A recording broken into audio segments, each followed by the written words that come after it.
Hi folks, this is a bit of a tag video, 5 knives with a twist. Now I did this earlier in the year, but it seems to have come back round again. It's 5 knives or whatever, it's 5 knives in 5 categories. And the first category was your grail knife. Well, partly because my channel is a UK legal knives channel, and partly because I actually probably like it more anyway. I picked this as my grail knife, which is the Taylor's Eyewitness mother of pearl Barlow. Now I have a ram's horn version of this which I'd had for a while, and I really liked it. When I saw this one came up, it's made by the same guy, Lee White at Taylor's Eyewitness, and beautifully well made. I mean, his file work and stuff on the back, it's just phenomenal. And but when I saw this and I saw the mother of pearl, I thought I've got to have that. But it took me a long time to pluck up the courage because it's expensive, more expensive than a 940 or anything like that. But I just love that mother of pearl. It's a solid slab of the stuff. It's so three-dimensional. I mean, it's absolutely smooth on the outside, but it almost looks on camera like it's gnarled and whatever. And that's simply the shape of the figuring in the mother of pearl. And of course it's completely different. Well, not completely different. It's the same and it matches, but it's equally, though it's unique on the back because the pattern and the graining is of its own. I think the face side is the nicer side, but there's nothing wrong with the other side. It's a very classic Barlow shape, and I love Barlow knives, so that remains my grail knife, and it's that I can't see to that changing for a long time, if it ever changes. Second knife was the Performer, and last time I picked as my Performer my Victorinox Pioneer X. Pioneer is straightforward. It's got the opening section, that's to say bottle opener, can opener, and screwdriver things at the front, a big blade and an awl at the back, and then it has, to make it the Pioneer X, and scissors in the middle, and it's the scissors that I really carry this knife for. Plus it's a very office friendly knife. You can pull this out in front of anybody and you don't have some whinging whatever at the back say, oh no, you can't have that, it's a knife and all that. No, you don't get that with that. It works. But I'm not going to pick that again. What did I pick though? Well, what I eventually decided to go for is this as my Performer. Now I love British style traditional knives, but the problem with the British ones is that the build quality of them is often woeful, whereas this German one, which is the Anker Messer from Otter, made in Solingen, is perfect. I mean, it's just absolutely perfectly made. I do like the Anker because I have a nautical connection. I was a sub-lieutenant in the Naval Reserve back in the late 80s, early 90s. It's a great blade. It's slightly heavier blade. It's a ram's foot. It gets bigger as you move from the bolster towards the tip. But it's not a great monster. It's a perfect knife to carry every day. But things like the fit and finish on the back and so forth is just perfect. So that is going to be my Performer. Now, for a tank last time, I picked what in some ways, if you look through my knife collection, is the obvious choice, my Posser's Dirk. I've got a couple of knives of this sort of variety, but this thing is the heaviest, chunkiest, tankiest knife you're ever going to get. And it still would fit in that category, but I wanted to think about doing something slightly different this time. And I had a couple of options came to mind.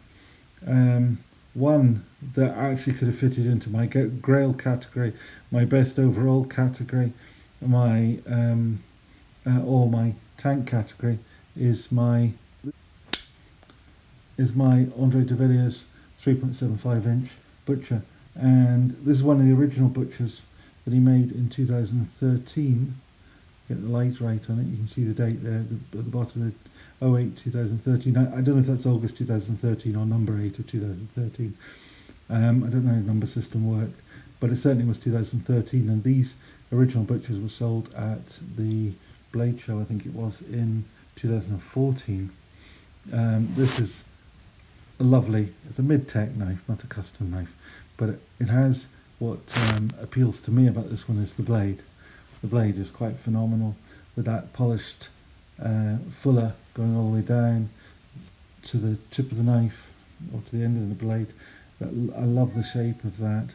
I love the fuller on the top. The swedge on the top, which it doesn't seem to do so much anymore, which is I think a shame. I quite like the fact that it's both complex and simple at the same time. I'm fond of this knife. The handle is a bit plain, and as it's a bit old, it's also a wee bit beat up. There's a few sort of scratches and things in the titanium. It doesn't have a metal lock bar insert, which means it can suffer a bit from lock stick, but maybe not today. And it is also very drop shotty, which is quite nice. But that's the heavy blade. Unfortunately, I'm not good at flicking knives, as anybody will know. I do struggle with flicking it out, and nobody else does. So I know it's just me. It's not the knife. This is one of my Stockmans. Now, as a tank knife, I thought the CV blade and Delrin scales made it more tank-like than any other Stockman. It could have been more effete with a stainless steel blade and some jig bone or even mother of pearl scales or something like that. But no, this is the tank version as far as I'm concerned. And these are just great knives. They owe a lot of their history to the traditional British knife makers. Most of these were made in Sheffield prior to about 1890 or somewhere like that, when companies like Case sprung up, which I believe was down to the American government putting large tariffs on imported British steel. There's a thing. Would never see that happen these days, would you? Anyway, that encouraged American makers to make knives, and they, of course, in turn encouraged a lot of British knife makers to come to America and ply their trade over there, which was our loss and your gain, I think. Now, when I went for a shocker last time, a shocker in Scotland would be something that's really bad, and I picked as my really bad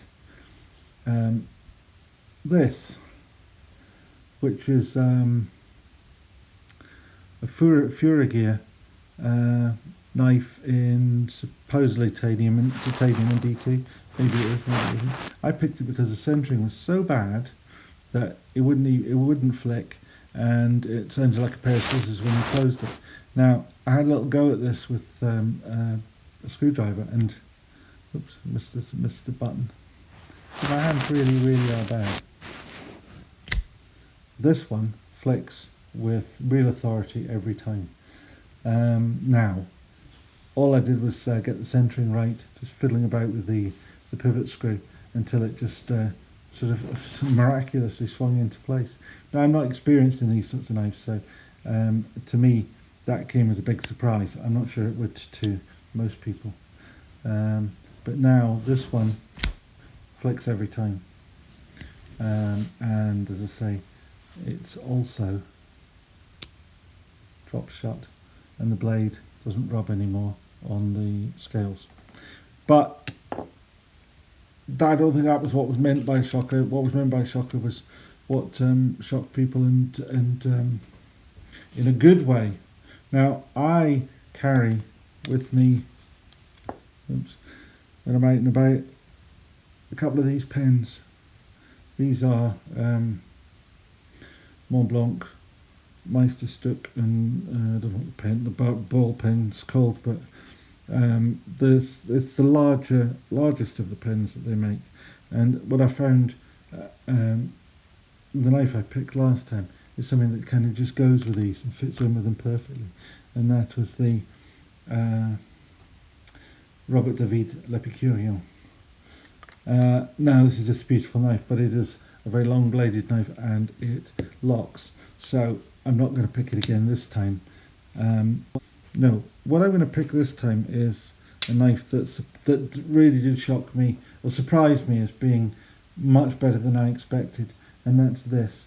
That's a tiny little knife. It's got a little 2-inch blade, and you know, you'll see before this I've tended to go for relatively chunky knives, but I went for this because this is the one that I actually end up carrying most of the time. I say it's only a 2-inch blade, but it's the one you can carry in your pocket and never upsets anybody. Now, final knife. Now this will surprise you, this will shock a lot of people, because there is a very obvious answer: what's the best overall knife in the UK today? And I will almost always go for one of these. This one being my titanium and G10 Enzo PK70, which, as you can see from the bolster, I think you can probably catch that, it's a oft carried knife, and it really is a great knife. It does everything that you would want in the UK. It's a 68mm blade. It's supposed to be 70, but it's 68mm. So it's always going to be UK legal every day of the week. You have no question about, you know, the policeman searching you and having a look and finding this. You're not going to end up in jail. The build quality is phenomenal. It's got the titanium bolsters, polished crowned G10, deep carry pocket clip. You know, what really is not to like about that? Well, the only problem is they're almost unobtainable now in the UK. But another knife came along this year which has bowled me over, and I thought was absolutely phenomenal. It's a little bit more expensive, which almost counted out, but it's this. And this is the JE made Lanny's clip. Now, the Lanny's clip is a modern traditional style. I mean, I think it was 1960s it was developed, something like that. By a guy called Tony Bowes, I believe. Designed it for his friend Lanny, and called it Lanny's clip. And there are a lot of design features about the shape of that swedge, the shape of the ricasso, that curve on the plunge line and so forth, which are very Lanny's clip, unique.